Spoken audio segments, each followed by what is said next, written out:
O homem sempre contou com a natureza para garantir seu sustento. Aprendeu, por exemplo, a plantar e produzir alimento em terras férteis. Mas como quase toda atividade humana, a exploração da terra progrediu e trouxe danos, como o uso de adubos químicos e pesticidas. O resultado são solos pobres e inutilizáveis para a produção de alimentos. Na era da sustentabilidade, ressurge a agricultura orgânica, que evita agrotóxicos e produtos do tipo. Produzir de forma orgânica significa adotar práticas como a compostagem, a minhocultura, entre outras atividades que ajudam na recuperação do solo degradado. Neste programa, você vai entender como a compostagem pode ajudar no desenvolvimento da agricultura orgânica. O solo pode ser considerado um organismo vivo, composto de minerais, água, ar, matéria orgânica e milhões de seres minúsculos, tais como bactérias, fungos, formigas, besouros, minhocas, cupins, entre outros. A matéria orgânica dá resistência ao solo. Ela é decomposta pelos micro-organismos e forma uma espécie de cola que liga as partículas do solo, deixando-o bem estruturado e resistente à erosão. Ao mesmo tempo, forma pequenos canais, os poros, por onde circulam água e ar.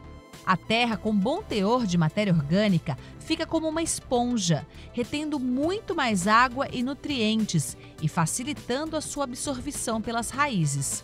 O humus é a matéria orgânica decomposta no solo, resultante da decomposição de animais e plantas mortas ou de seus subprodutos.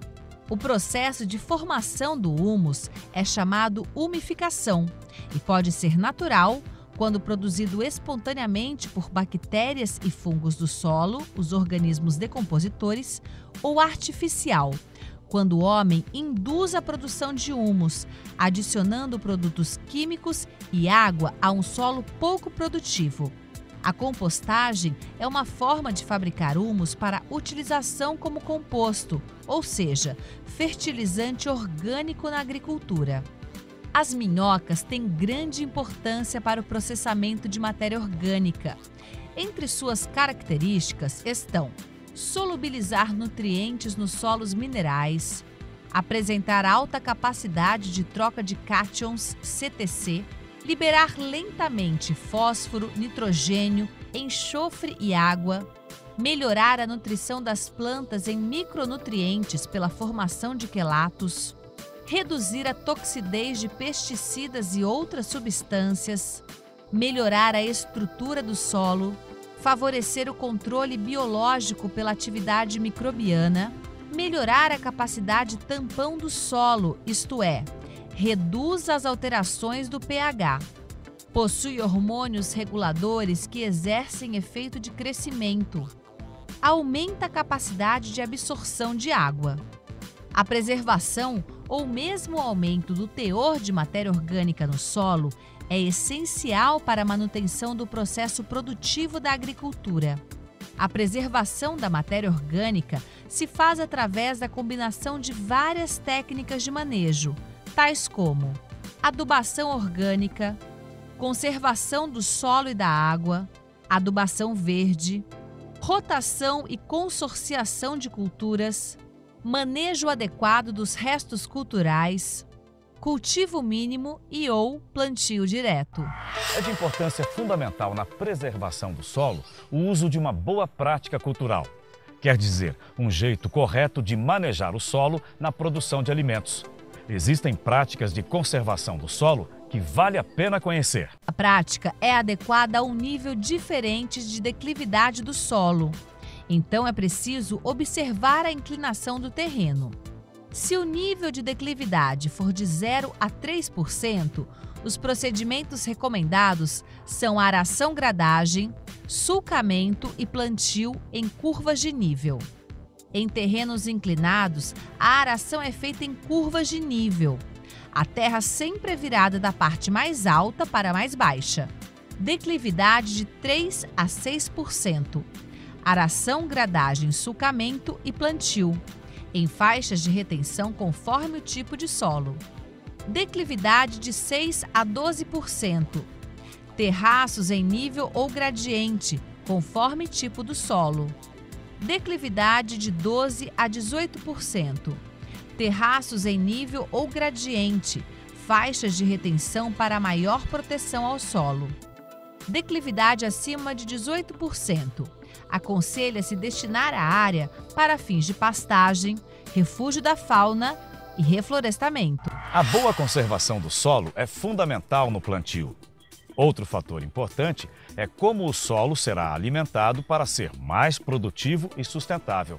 Daí a importância dos compostos orgânicos. O termo matéria orgânica refere-se ao composto de carbono, que é de plantas e animais e que pode passar por um processo de degradação.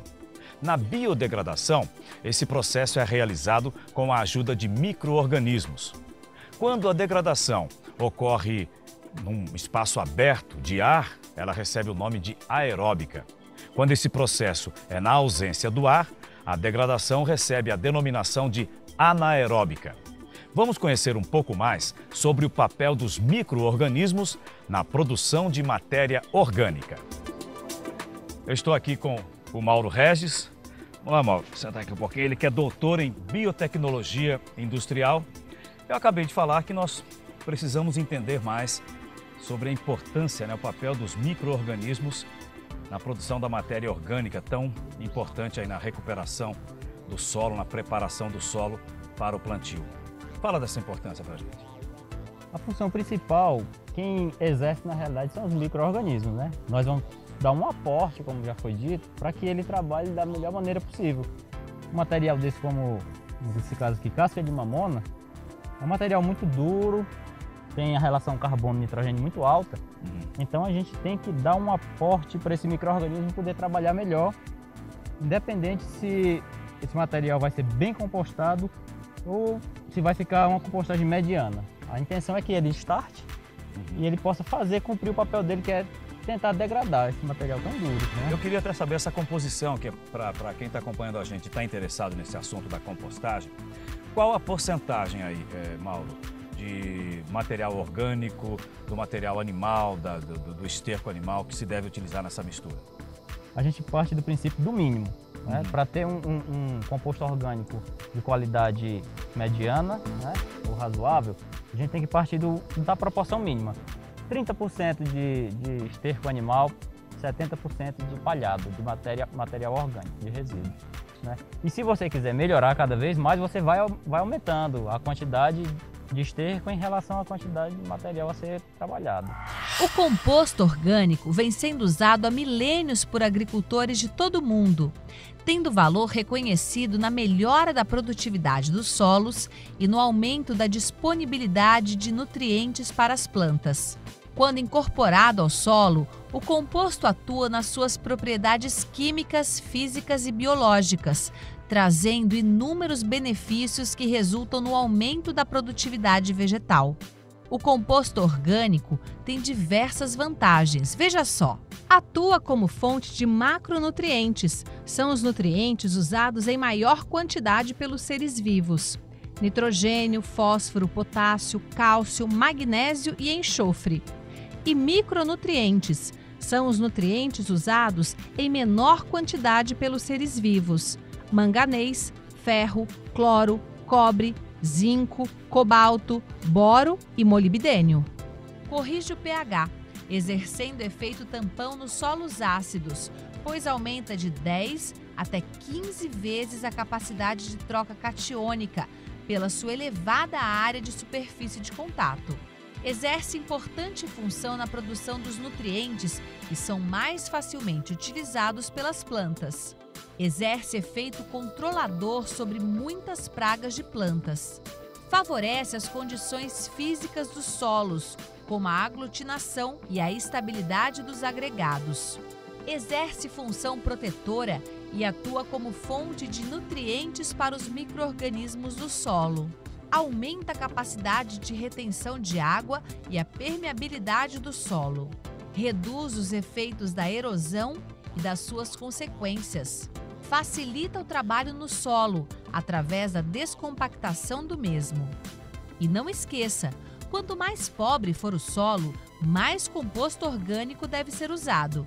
Veja as doses recomendadas. Cerca de 10 toneladas por hectare para solos férteis, ou seja, 1 kg por metro quadrado. No mínimo 30 toneladas por hectare para solos pobres e degradados, correspondendo a 3 quilos ou mais por metro quadrado.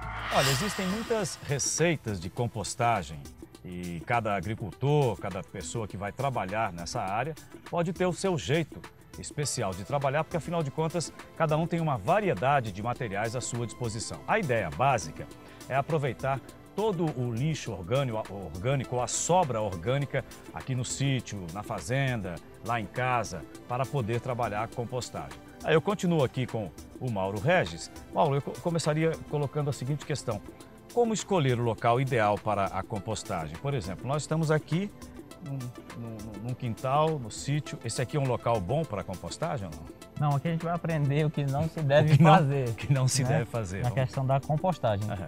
A escolha de um local adequado, a gente tem que partir do princípio que a gente tem que escolher um local plano. Né? Aí o porquê do plano?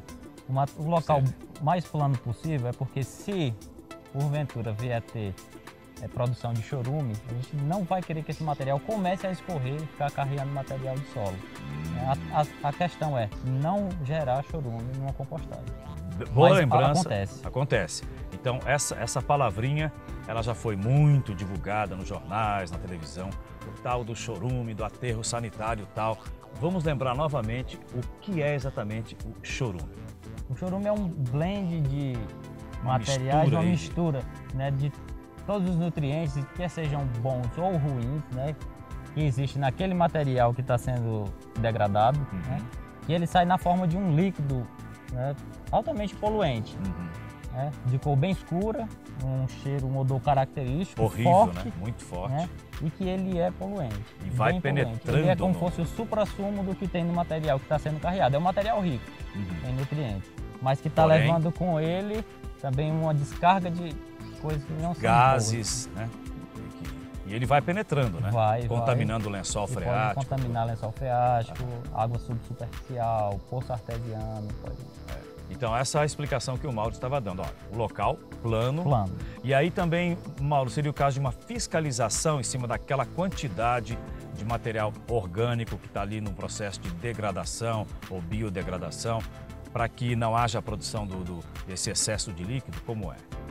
A questão é saber fazer a dosimetria de água, né? Você tem que saber dosar a quantidade de água para deixar a umidade, o ponto de friabilidade desse material que vai ser compostado, que ele nem fique muito pastoso, que você aperte e saia líquido, água entre os dedos, né? E também não fique tão seco para que você apertar e quando abrir a mão ele se esfarelar tudo. Ele tem um ponto de friabilidade que a gente chama que é o de capitãozinho, né? Como sim, como aquele capitãozinho. Ele sustenta a forma que você deixar. Nós temos aí etapas para a preparação por exemplo, das leiras, né? Como a preparação do composto, como essa sequência, para a gente entender bem o procedimento para se chegar estou lá desenvolvendo um processo de compostagem que está nos trinques. Como seria? Compostagem, o método de compostagem, a compostagem em si, ela tem vários métodos de ser feito. Uma aeração forçada, aeração livre, tombamento de leira. Então, tem várias maneiras de se fazer. Né? Como eu tinha dito, ela é igual uma digital, você não encontra duas iguais. Então, o composto que saiu hoje, amanhã a qualidade dele não vai ser o mesmo. Diferente. Vai ser diferente. Então, a gente pode começar trabalhando a questão do composto orgânico com a interferência do homem, né, para aprimorar, porque tem a compostagem natural. Natural, né? que ela ocorre ao longo do tempo, né? E a revelia de qualquer interferência. O temperismo vai tomando conta, né? O calor, o vento, o sol, chuva, isso aí vai fazendo com que aquele material comece a se degradar. E tem a que a gente trabalha, que é a convencional, e tem também a compostagem biotecnológica. Queria até que você colocasse, antes de continuarmos a falar da aceleração do processo de compostagem, das leiras, das medidas, só uma breve observação a respeito da diferença entre os dois processos. Esse novo que está chegando, resultado de longos meses, anos de pesquisa, e o tradicional. A grande diferença? A grande diferença é que a gente vai ter um controle de produção. A primeira é essa, a gente vai ter um material compostado feito em escala industrial. Nem que seja em uma escala pequena, mas é industrializado. Você tem o controle de cada etapa. Então a tendência é que o seu composto orgânico no final, depois de compostado, totalmente umificado, ele saia com uma determinada qualidade, padrão. Aí você já tem um padrão e você também sabe em cada fase do processo, deu algum erro, eu sei em que fase eu tenho que retornar para fazer uma retomada, né, de atividades para fazer a correção do material. E cada composto desse, chegando na sua fase final, ele também tem um destino certo. Ó, esse aqui serve mais para esse tipo de material orgânico, esse aqui para esse, para ter um rendimento 100%. Porque a tendência, como a gente está industrializando esse produto, a tendência é fazer de maneira específica. Um produtor de melão, né? Ele chega e diz: Mauro, aqui a minha fazenda, o meu lote tem a necessidade de produzir tantas toneladas de melão por hectare, né? A nossa produtividade que a gente almeja é essa. A gente tem a curva de produção da nossa cultura e a gente tem o fertigrama, que é o quê? A fertilidade do solo ao longo do tempo, né? E aí ele diz: eu quero um adubo orgânico específico para o melão. Para esse melão, para atingir essa produção. Aí que entra. E aí dá para fazer esse composto específico, né? Ou orgânico ou organomineral, mas dá para fazer com especificidade para a cultura. Ou seja... E num tempo bem rápido, né? O processo, a diferença também, outra é que o tempo foi muito reduzido. De 90 dias, com composto comum que se usa, né? Geralmente quando se trabalha com casca de mamona ou um material bem duro, é 180, 270 dias para compostar esse material. E no caso agora Nesse caso ele baixa para 15 dias, 20 dias. Né? Diferença. Você tem uma diferença gritante. Voltando então convencional. No convencional, você estava falando aí da necessidade de determinar corretamente a medida das leiras, onde será colocado o material orgânico. A questão da convencional, que a gente pratica muito ainda, esse método, é que a gente tem uma leira que a gente tem que levar no máximo a altura da leira. A 1,50 m, o ideal 1,20 m, a altura do tórax de um homem de estatura mediana, né, para ele poder trabalhar aquele material direito, né, não ter tanta sobrecarga para fazer a viragem daquela leira, né, e também se for com mecanizado, o trator não ter tanta dificuldade de fazer o tombamento dessa leira, o comprimento é indeterminado. Isso que eu ia perguntar, porque você falou 1,50 m, 60 m, mas e aí na largura? A largura pode chegar até 2,5 m, a largura dessa leira, né? 2,5 m por 1,50 m, formato é trapezoidal, de preferência. Trapezoidal, na forma de um trapézio ou na forma de uma pirâmide, mas que dê pra gente levar num comprimento que você desejar. Aí depende da sua escala de produção, o comprimento não influencia muito.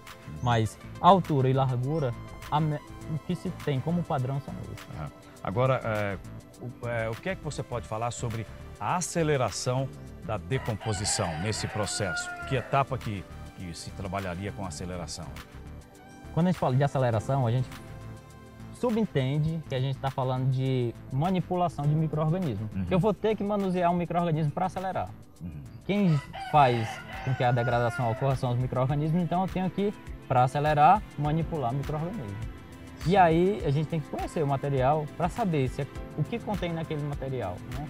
O que tem de atrativo para um micro-organismo pegar e se voltar para aquele material e se multiplicar de maneira mais rápida, degradar aquele material para ele mais rápido, né? E aí vem especificidade de micro-organismo, quer seja um bacilo, quer seja um tricodermo, que é um fungo que a gente usa também, está usando bastante, né? A Azotobacter, Nitrobacter, que são micro-organismos que vão fixar nitrogênio, né? Vão tirar da atmosfera e vão fixar esse nitrogênio no composto orgânico para enriquecer esse material, né?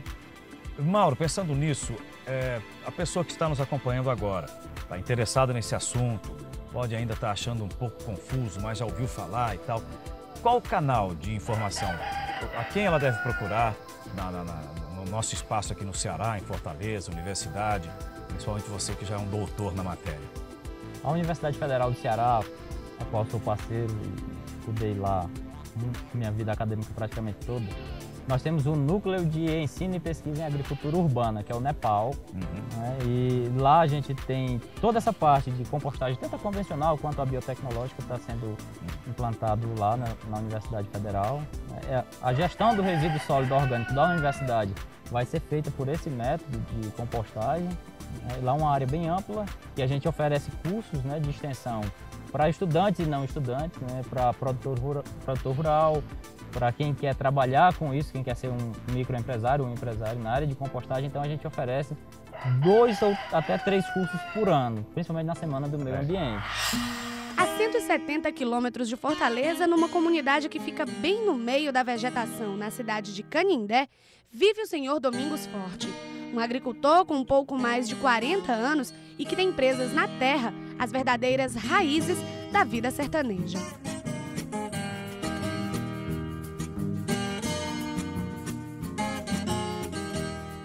Eu nasci na agricultura e estou até hoje com a agricultura. Foi o apreço do senhor Domingos pela agricultura que o fez buscar alternativas para proteger o solo que implorava por ajuda. Não só o sol massacrante do sertão, mas também o excesso de adubos químicos vem deixando a terra cada vez menos eficiente para o plantio. É neste solo e sob esse sol escaldante que os agricultores cultivam a plantação. O clima e a época do ano têm castigado a vegetação que está seca e quase sem produção. A colheita foi praticamente perdida e é a compostagem uma luz no fim do túnel para esses agricultores. É uma saída para tentar amenizar essa situação. Nós temos que fazer um grande trabalho de educação com os agricultores. O técnico tem que ser um grande convencedor do homem que está lá no campo. Se ele não conseguir convencer, praticamente vai continuar do jeito que está. Com a utilização da técnica de compostagem, o senhor Domingos reduziu o espaço de terra produtiva. A pequena fábrica que funciona no assentamento Pitombeira ainda não produz o suficiente para adubar o chão de toda a região. Mas, em compensação, onde há o plantio, a produção aumentou quase o triplo. A qualidade da terra adubada conserva o solo por mais tempo e auxilia na falta d'água. Mesmo com o processo ainda em implantação, os agricultores já estão comemorando. A partir que você se dedica a defender o meio ambiente, a natureza, você é feliz. Mesmo com a pouca instrução, o senhor Domingos não para de pesquisar. Todo o tempo é aproveitado para entender as necessidades da natureza. O chão é o local de trabalho, mas é também onde ele estuda. Cada espaço desse solo ele conhece como a palma da mão. É da terra que o agricultor tira o sustento da família. Com o que colhe, ele quer melhorar a vida de todos.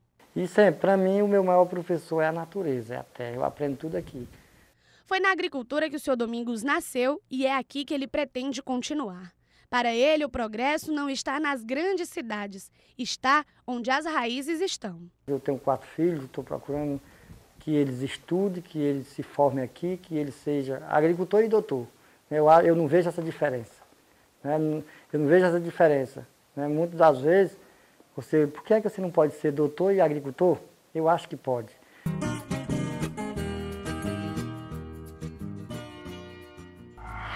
Para a compostagem dar certo, é preciso respeitar algumas condições e considerar alguns fatores que influenciam no processo. Eu estou aqui com o Mauro Regis Vieira, que é doutor em Biotecnologia Industrial pela Renorbio, a Rede Nordeste de Biotecnologia. Ele que desenvolveu todo um trabalho através da Universidade Estadual do Ceará, a UES, e a Universidade Federal da Bahia. Eu começaria perguntando, Mauro, o que é compostagem? Compostagem é um processo simples e fácil de se trabalhar, né, para você fazer reciclagem de material orgânico, né, resíduo orgânico, de preferência um resíduo sólido. Compostagem, da maneira mais simples de explicar, é isso. O que é aeração? Como é que ela pode e deve ser feita? A aeração é outro fator importante na compostagem, tanto convencional quanto na degradação acelerada, porque é ela que vai ajudar o micro-organismo a fazer esse serviço que ele faz de degradar o material, de quebrar esse material. Existe algum tipo de água que se deve utilizar mais em compostagem ou qualquer tipo de água? Qual é a relação nesse sentido? Essa pergunta é muito boa, porque a água é um fator fundamental para a compostagem. Geralmente, água clorada a gente exclui do processo de compostagem, porque o cloro ele já vai fazer com que haja uma mortandade muito grande de micro-organismos. Então, a preferência que se dá é para uma água que não seja clorada e de baixa dureza, uma água de boa qualidade. Essa água pode ter que origem, no caso? Água pode ser de um açude. Açude, se eu ia colocar. Pode ser de um cacimbão, de um açude, de um poço.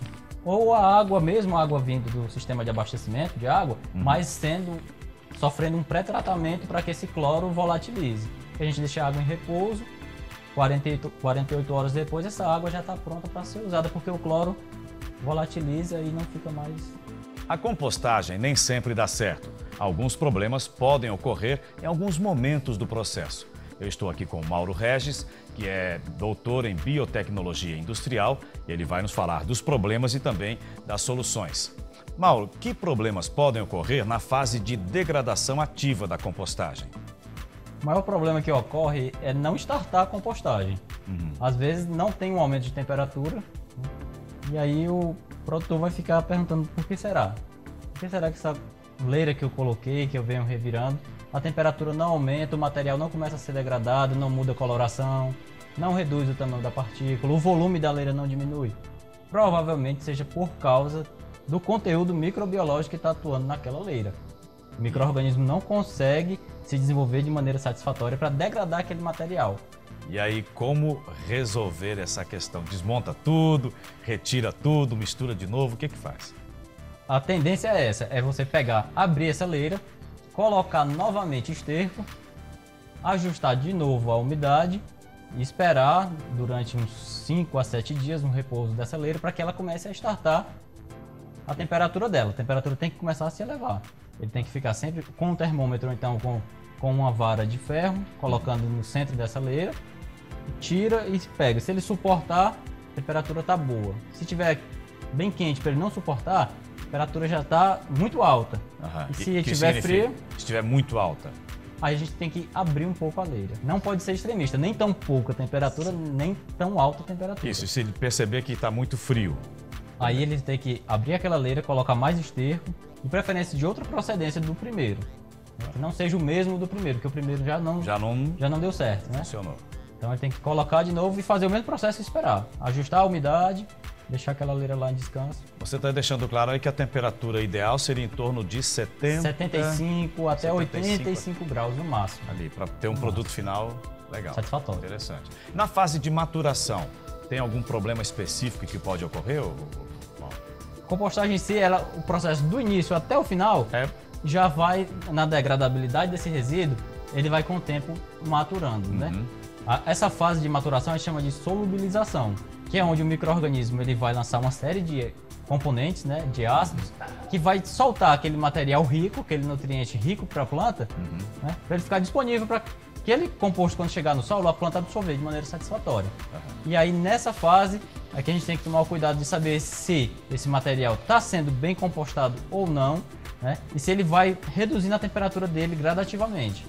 Porque aí a gente vê que a leira já está completamente compostada e a gente pode abrir e levar esse material para o solo. Esta teleaula do curso de Formação para o Trabalho está terminando. Hoje falamos sobre compostagem e como essa atividade pode ser a solução da humanidade para um dos seus grandes problemas, a excessiva produção de lixo. Na próxima teleaula, vamos falar sobre o mundo da minhocultura e como essa atividade pode auxiliar no desenvolvimento da nossa agricultura. Acesse os fascículos do curso no site da Fundação Demócrito Rocha. Lá você também encontra as teleaulas que são exibidas na TV O Povo, às 6h30 da manhã, com reprise às 8h30 da noite. A gente se vê.